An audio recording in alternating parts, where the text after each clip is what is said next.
कमला नाम की एक औरत थी। वह अपने घर पर ही कुछ रोटियां बनाकर और रोटियां और साग बेचती थी और उसके साथ में उसकी एक छोटी सी बेटी थी।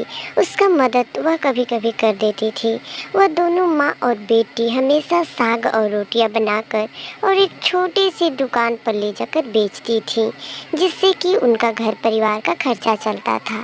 एक दिन वह रोटियां बनाकर ले जाती हैं, तभी वह कहती है कि आज जो भी रोटियां खाएगा वह मेरे बस में हो जाएगा, क्योंकि मैंने इसमें एक जादू डाला हुआ है। तभी वहाँ पर एक बहुत ही ज़्यादा भूखा हुआ किसान खाना खाने के लिए आता है। रात का समय था और उसे बहुत ही ज़ोरों से भूख लग गई थी, इसलिए उसके ढाबे पर वह खाना खाने के लिए आता है। तब वह औरत कहती है, हाँ हाँ, हमारी दुकान पर आपको भरपेट रोटी और साग खाने के लिए मिलेगा और यहाँ पर बहुत ही अच्छी अच्छी व्यवस्थाएं हैं। फिर उसके बाद वह औरत उसे एक प्लेट रोटी और साग ले जाकर दे देती है। वह किसान बहुत ही ज़्यादा भूखा था और रास्ते में उसे कुछ भी खाने के लिए नहीं मिला था, इसलिए बहुत ही तेज़ी से खाने लगता है और वह जितना रोटी मांगता है वह औरत उतना ही दे देती है और कहती है, आप जितना खा सकते हो उतना खा लो।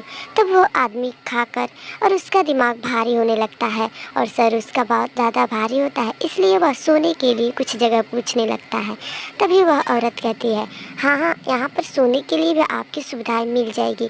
फिर उसके बाद उसे एक बेडरूम दिखाती है और कहती है कि यहाँ पर आप बहुत अच्छे से सो सकते हैं, यहाँ पर आपको कोई भी परेशानी नहीं होगी।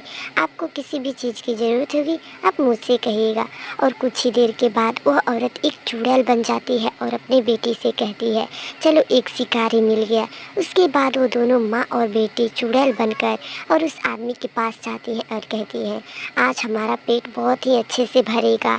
इसने जिस तरह से मेरा सामान खाया है हम भी उसे इस तरह से खा लेंगे।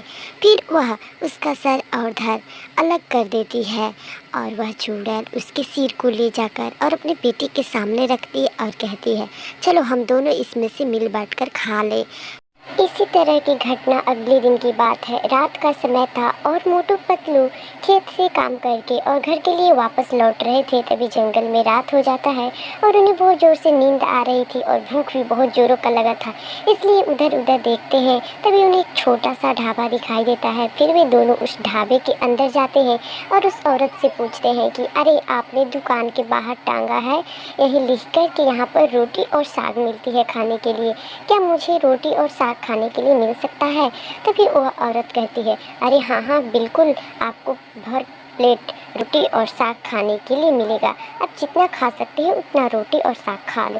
फिर उसके बाद मोटू और पतलू बहुत ज़्यादा खुश हो जाते हैं और रोटी और साग पेट खा लेते हैं। तभी उन्हें नींद आने लगती है। वह औरत उन्हें ले जाकर एक कमरा दिखाती है। फिर मोटू और पतलू बहुत ज़्यादा थके हुए थे, इसलिए वो बहुत ही आराम से चैन की नींद लेकर सो रहे थे। तभी कुछ ही देर के बाद वह औरत एक चुड़ैल बन जाती है और अपने बेटी के साथ में मोटू और पतलू के पास आती है और कहती है, चलो आज भी दो शिकारी मिल गए। फिर उनका भी सर और धड़ अलग कर देती है और वह रोज़ रोज़ लोगों का सर काट कर खाती थी। वह अपने रोटियां खिलाकर और लोगों का सर काट कर खा जाती थी। फिर उसके बाद वह माँ बेटी बहुत ज़्यादा खुश हो जाती हैं और रोटी और